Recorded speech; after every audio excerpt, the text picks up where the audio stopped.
following program is brought to you by friends and partners of End Time Headlines. All right, everybody. We've been talking about for some time now that we're in a season of peace and safety. We're seeing unprecedented pushes for peace and security all across the Middle East. And now there is this push with Russia and Ukraine. We're going to discuss this today in detail because now that Israel, it looks like they are advancing to finish out their military operation in Gaza, the whole world is holding its breath. And we're going to explain a little bit more in details because we want to get you all up to par on the latest coming out of the Middle East. So let's get right into this. Again, before we get real into this in depth, we'd appreciate if you guys help us out by getting this out there. And you can do that by hitting that like button. You guys that are watching, listening, again, hit that like button, hit that subscribe button, hit that bell notification if you want to keep up with all of our content here on whatever visual platform you may be watching. And again, the like button helps us get eyes on our these updates and our ministry in general. So we know from a few days ago, guys, that it looks as though there was a military buildup. Satellite images have been revealing that Israel is building up forces for a possible ground invasion of Gaza. Let's read a little bit about this.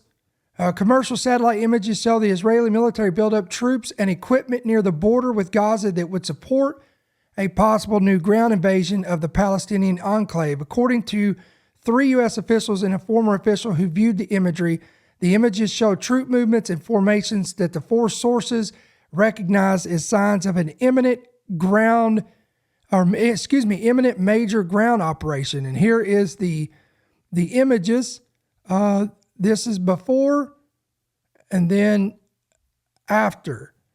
So it looks as though you can see where all this gets filled in with troop movement, equipment, etc.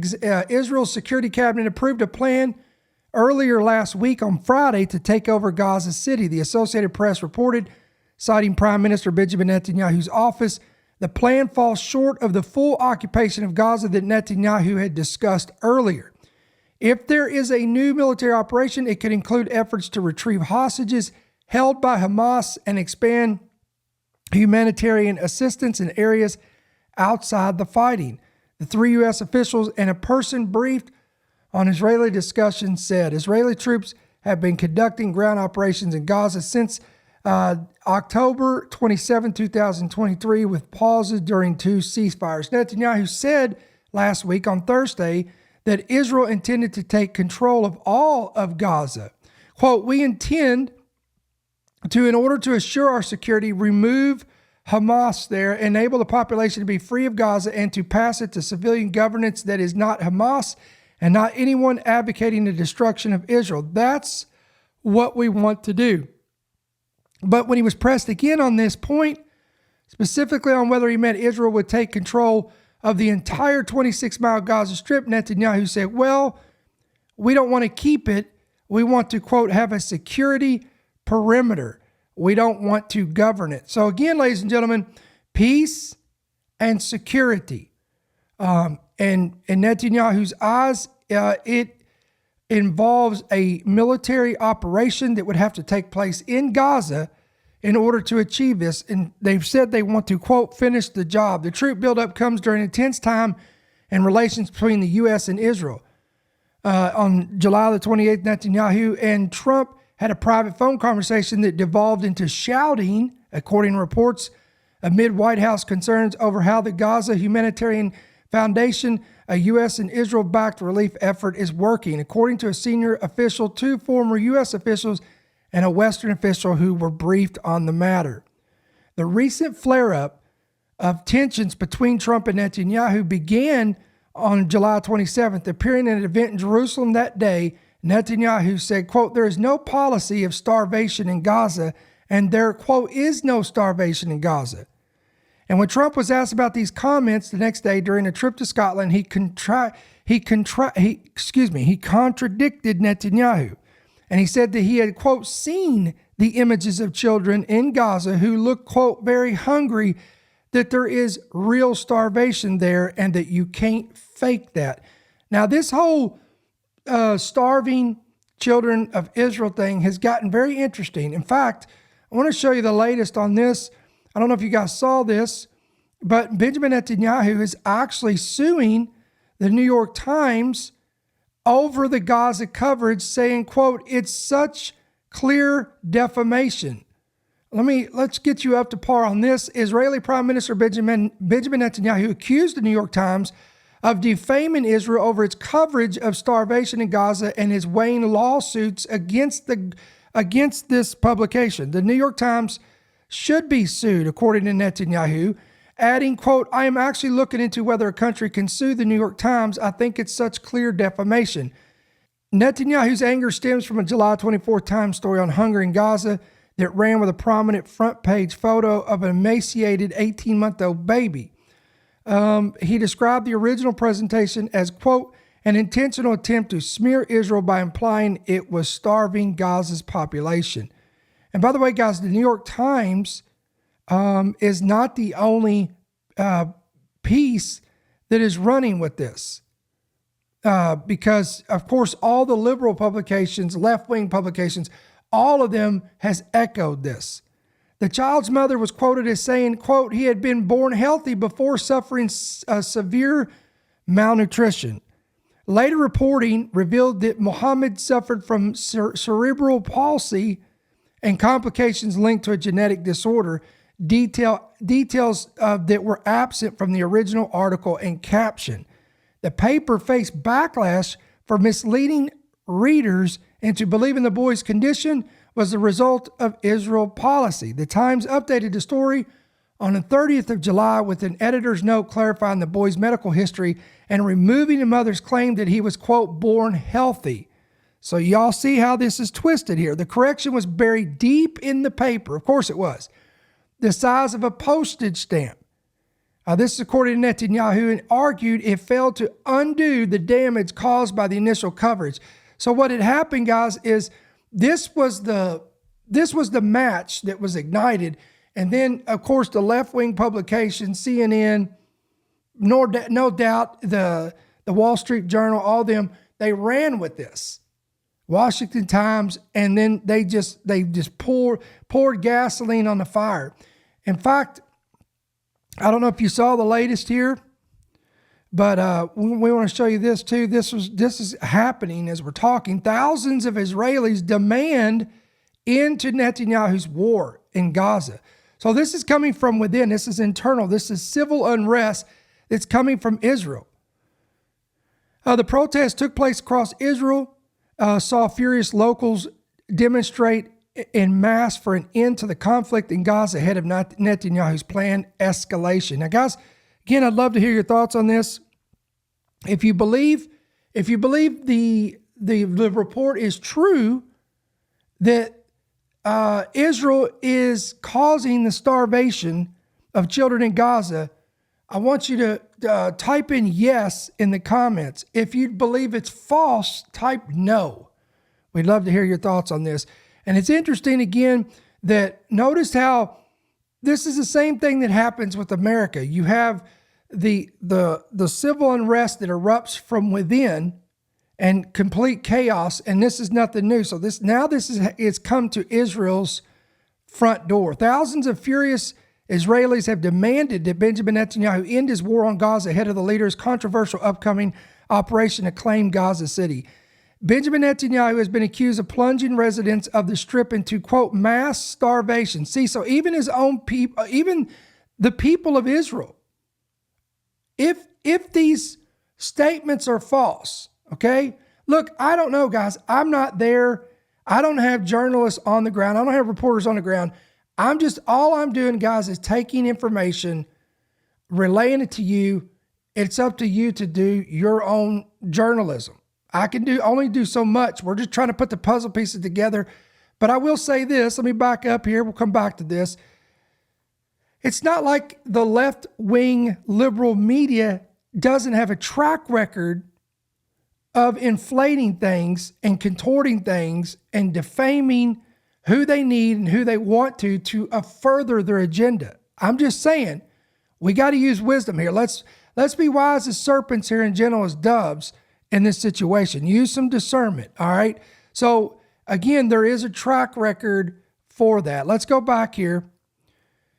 Again, residents of Israel are accusing Netanyahu, many citizens, of plunging the Gaza Strip into mass starvation with tactical blockades, causing the deaths of hundreds of Palestinians, with the Israeli Defense Forces accused of killing desperate men, women, and children, clawing at the aid that makes its way through. Despite forging ahead with the approval of much of the country at first, Israelis growing tired of the conflict have descended on a major population centers as Netanyahu prepares to enter the conflict's next stage. And I want to give you an update here in just a moment to show you that indeed it looks like this military campaign is about to take place. Striking new images from Israel show campaigners, among them former hostages, demanding an end to the war and the release of those in Hamas captivity from the government's doorstep. It comes after a furious Bob Geldof issued a desperate plea on the Sky News to save, quote, babies in Gaza. Pictures from Tel Aviv show groups of protesters numbering in their thousands descending on the Israeli capital during the major demonstrations. The legions of people can be seen hefting massive placards, many sporting images of Israeli hostages, who was recently featured in a video released by Hamas. Emaciated-looking Mr. David, 24 years of age, was kidnapped by the group from the Nova Music Festival, and his appearance in the video ignited fresh calls for hostages to be rescued. Some demonstrators donned masks of Trump and shockingly held signs with the U.S. flag Molotov reading, "End it," while demanding the hostages released.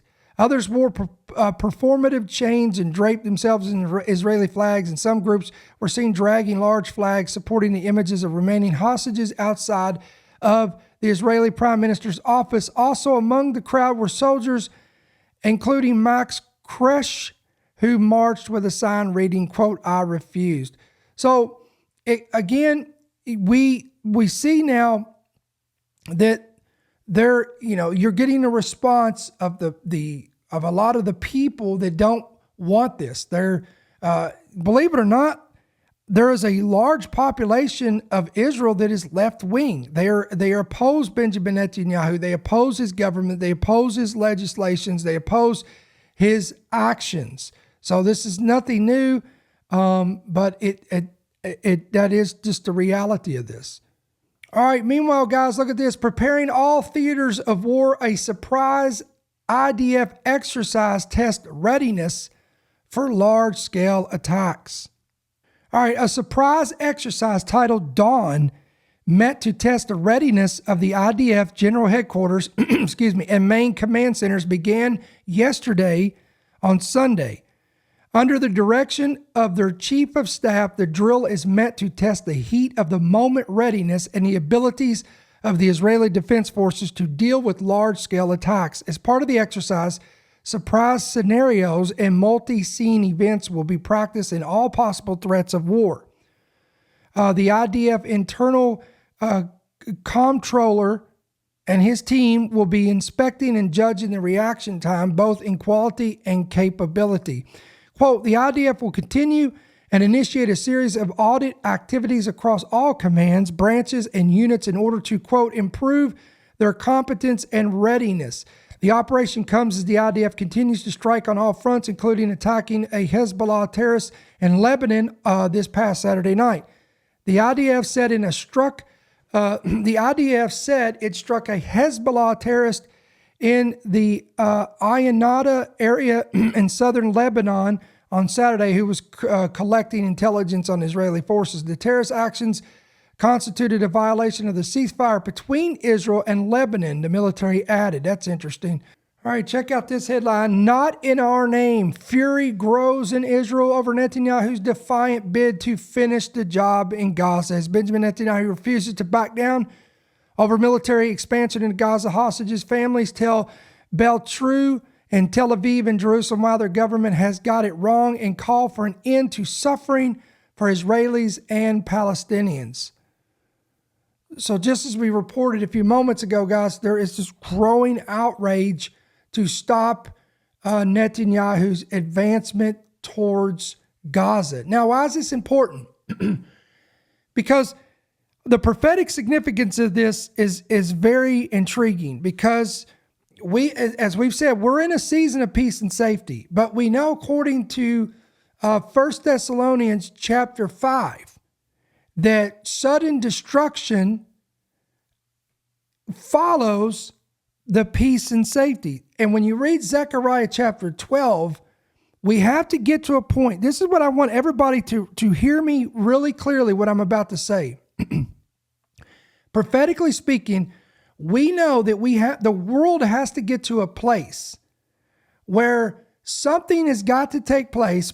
Likely, it's not going to be one event, but it's going to be a series of events that's going to gain momentum, and eventually it will justify the world turning its back on Israel. Because according to the prophet Zechariah in Zechariah chapter 12, all the nations of the world will oppose Israel. They will come against Israel, and specifically Jerusalem. They will try to heave it away. They will try to divide it. They will try to destroy it. And this will result in much destruction. This will result in, according to Joel chapter 3, judgment upon those nations that will come later. There will be an initial judgment, but then there's going to become what we call the war of Armageddon.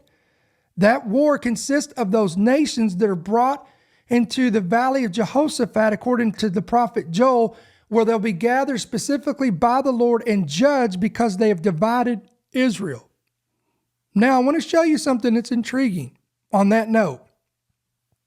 And before we get to that, I thought this was interesting. In the midst of all this, I saw this headline and I couldn't help but and now this happens all the time, guys. I'm not saying this has never happened, but the timing of this is impeccable. It's interesting to me.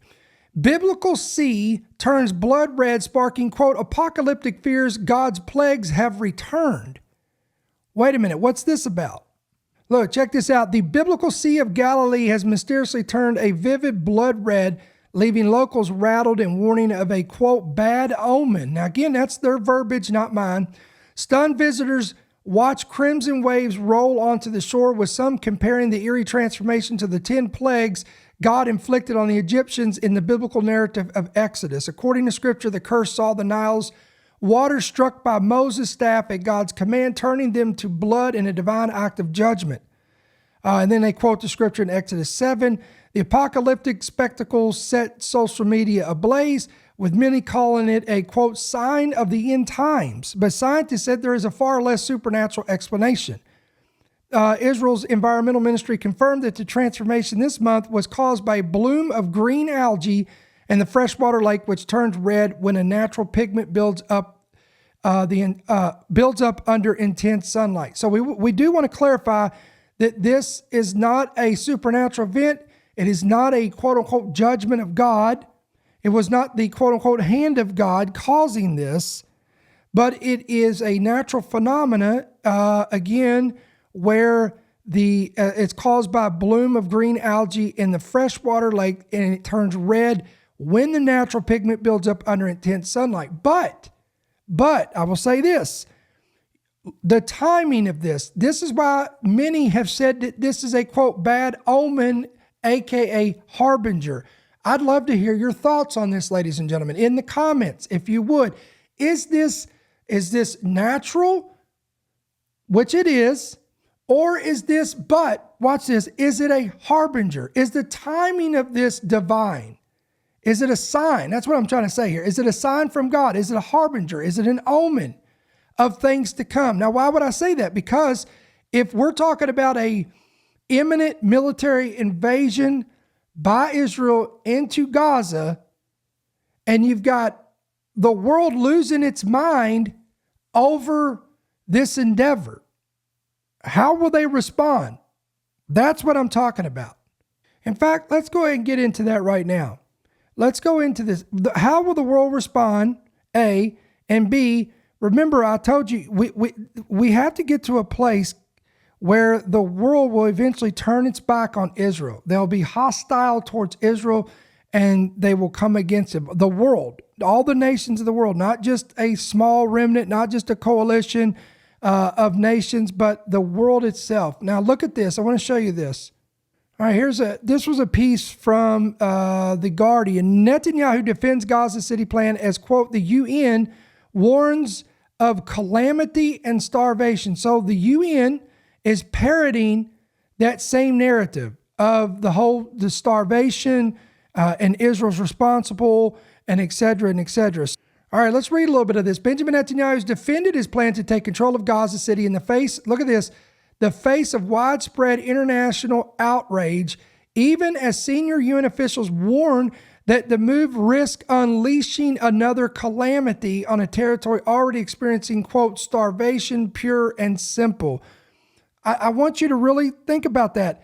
The United Nations is warning that the move by Netanyahu and Israel risk unleashing another calamity, and they're calling it they're facing a, quote, widespread international outrage. In a rare press conference with foreign journalists in Jerusalem, the Israeli prime minister said the plan signed off last week by the security cabinet to criticism both at home and abroad.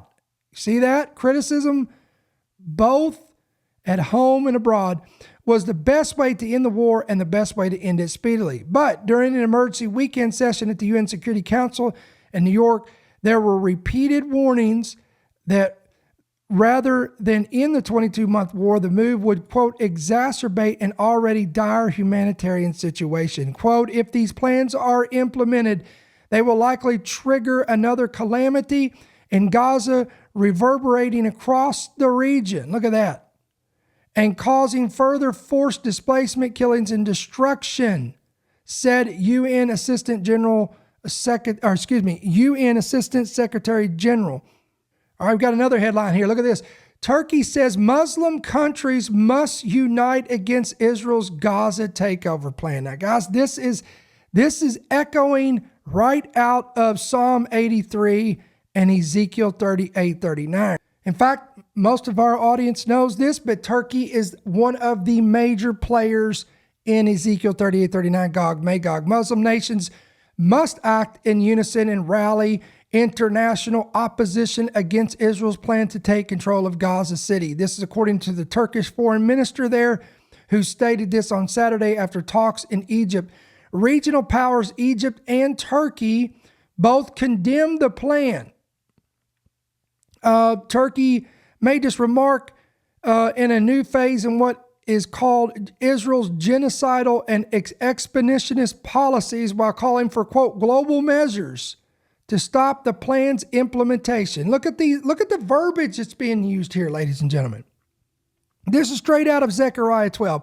Israel rejects such a description of its actions in Gaza.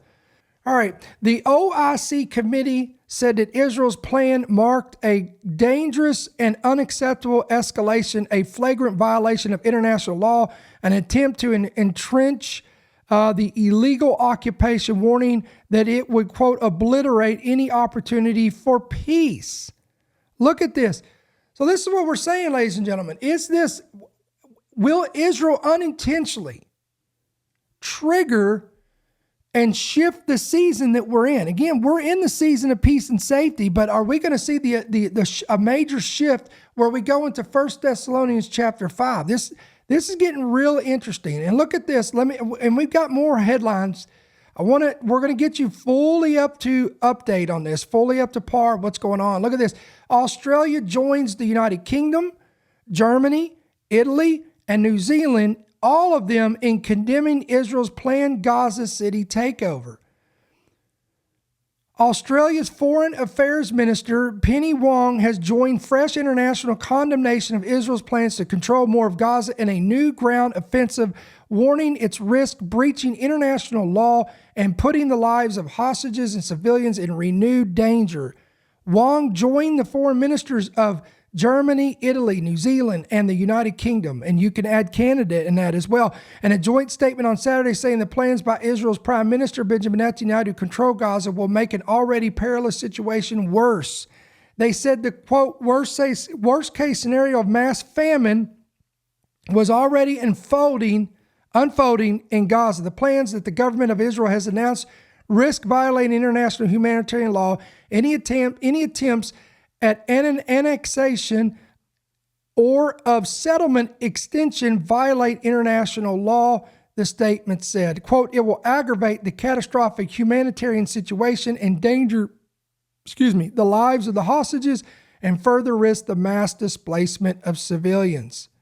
Who else is condemning this? Saudis. The Saudis are. Saudis claim Israel's plans to take over Gaza City. Saudi Arabia on Friday rejected Israel's plan to take over Gaza City, lambasting it for the starvation and ethnic cleansing of Palestinians in the blockade territory. Ladies and gentlemen, look at the growing chorus of nations that are coming against Israel, just as the prophet Zechariah foretold. This is both chilling, but it's both amazing at the same time, because we're seeing prophecy unfolding in real time. Now, that's the latest on the Middle East. It's going to be interesting to see when this offensive is carried out. How will the world respond? We've got front row seats to this, to watch this. We're going to see how it unfolds, and it's going to get very intriguing. Now, I want to shift gears, and we're going to talk about something else here, because this is all in the same thread. In relation to peace and safety, the season of peace and safety, and then how on a dime it can shift. It can completely transition to sudden destruction. Most of you guys know this, but let me pull this up here regardless so we can talk about this. This is going to happen here at the home front of America. U.S. officials to finalize details of Trump-Putin summit. We've got a video on this that's going to give you all the details on this. So let's pull this video up and we'll watch this together, and then we'll talk about this a little bit when it's over with. Here we go. Elise, obviously there's a lot of nuance to trying to get a deal brokered between Ukraine and Russia. Kind of take us through some of the complexities of it. Yeah, and this is Putin and Trump. This is far different than any other leadership meeting that we're going to see. There are some challenges ahead for the president. One, it's the big question of whether or not Zelensky is going to be a part of any of this conversation. That concerns our European allies. They don't feel comfortable with the president of Ukraine not being a part of the negotiations over the end of a war between Russia and Ukraine. Zelensky has said he's not going to cede territory. It's illegal against his constitution. He's not willing to do that. Putin is not willing to budge on that maneuver, on that move either. And then you think about NATO. For Putin, it's a no-go. For Zelensky, or for Ukraine rather, to become a part of NATO. Trump very much open to that, and has also said, though, U.S. troops will not be on the ground in Ukraine. So it will be a very interesting conversation to be had, especially when you add to the fact, that Putin has a history of not being someone who can be trusted. Fair. But Tom, you look at President Trump's track record, both during his first term with the Abraham Accords and then also all the peace deals this term as well. I mean, Cambodia just nominated him for a Nobel Peace Prize. You now have 6 world leaders who have either nominated him for one or at least endorsed the idea. So, I mean, if anyone's going, like we said, peace and safety, going to get peace, he's probably the guy. Yeah, and if he's not, if he doesn't achieve peace, because that's a very, it's a kind of a fluid term. It's not going to be peaceful as long as Putin's around. He's belligerent, and he's going to keep pushing. Can you get him to, sign a deal? Can you get Zelensky on board? Obviously, he's going to have to. He says, I can't give up any land. But that's what you say. We were in the Korean War, and last time I checked, there's a North and a South Korea. That was not, our idea when we went into that. It never is when you go into a war. So will it be better than it was? One hopes. David. Look, the reality is that Putin's been stringing everyone along, including Trump, for all this time. So the meeting with Putin without Zelensky does not surprise me. The fact is, if you want to get Putin to the table, it's likely that first it has to be the two of them. And maybe there are steps that lead them eventually to a trilateral meeting. First of all, that's what it is. Two, if Putin goes back on his word, and I know people are saying this, you watch the foreign news, Trump's legitimizing Putin. No, he's not.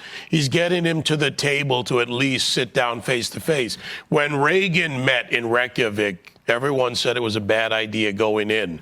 What happened? He walked away from the meeting and then followed up, and look where that ended, right, with Gorbachev, the fall of the Soviet Union. So you've got to start the process somewhere. And if Putin can't be trusted, you can trust Trump to increase sanctions. And look, the SWIFT banking system, if they take the oil transfer payments away from Putin, now he has to get a plane load shipped in. There's a lot of ways you can go after Putin. Well, and he's been tough on Putin with sanctions as well as with the EU deal, getting them to buy our energy as opposed to Russia. So the art of the deal, author of it, we'll see if he can get one done. All right, so we'll see if he can get one done. So love to hear your thoughts on this. What about the Putin and Trump meeting? Do you think it will be positive? Do you think it'll be negative? Do you think there will be a peace plan, a peace treaty, a negotiation, or will this be another waste of time and the war goes on? And could this get more hostile? If let's just say, let's throw a hypothesis as we close this podcast real quick. If this thing goes sour, this meeting goes sour, and Trump does enforce more sanctions and toughens these things out, will this anger Russia? What if Ukraine joins NATO? This is almost an impossible scenario to think about, but if this happens, how will Putin respond? What could America be involved in some type of a military conflict with Russia? This is the scenario that people have, they've avoided all conversations about this. They don't want to talk about this. They want to ignore this possible scenario. But at this point, when the Bible says sudden destruction shall come, we don't know. We always imply, there is interpretations of that most likely that will imply with Israel and the nations that are involved with Israel. And that's probably a primary interpretation of that. But I want to remind you, ladies and gentlemen, in Matthew 24, Mark 13, and Luke 21, all of these, the apostles wrote there that there would be wars, plural tense, and rumors of wars. Nations, plural tense, will rise against nations and kingdoms against kingdoms. So it's not going to just be one war, one conflict. It's going to be multiple. And in Matthew 24, it says these things must happen and the end is not yet. So we're not in the tribulation yet. We're still in the birth pangs of the Messiah. And consequently, when in 1 Thessalonians chapter 5, we're going to go back to this, when it says, let me pull this up. I'm going to close with this right here, this thought. I've always found this intriguing. It's, Paul wrote, for when they say peace and safety, then sudden destruction comes upon them as labor pains upon a pregnant woman. Paul has, he pulls in a thought that is brought to us where we first see this introduction of this is in the Gospel of Matthew chapter 24. And it says when it talks about all these things happening, it will happen as in travail, as a woman given in travail, in labor pains.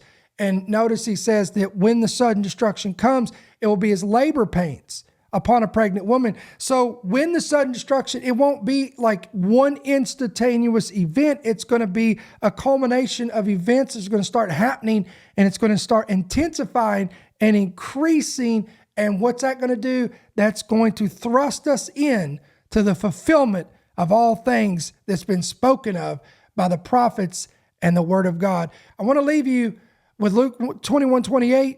Jesus said, when you begin to see all these things coming to pass, look up and lift up your heads because your redemption is drawing near. Guys, if you'd like to keep up with all of our ministry, everything we do have a free app. We want to encourage you to pick it up today. It's available on Apple and Android devices. Again, when you download that and you hit yes to push notifications, you're going to get every podcast, breaking news, prophecy updates, all the headlines, all the talking points. When we have guests, everything's going to be right there at your fingertips. And the easiest way to do that, again, is to download the free app, hit yes to push notifications, and you'll be squared away. And as always, we would love to give you an opportunity to partner with us if this ministry is a blessing to you, to encourage you, equips you, informs you, all of the above, week after week after week. You can partner with End Time Headlines by doing it electronically, or you can go through check or money order, and you can make it out to right there on your screen. End Time Headlines, P.O. Box 1391, Monroe, Georgia 30655. So it's been a pleasure to be with you guys today, and we're going to sign off, and we'll see you guys on the next one. God bless. Thank you for listening to the End Time Headlines podcast. We pray that you've been blessed and equipped by today's message. For more information about how you can help partner with our ministry, please visit endtimeheadlines.org.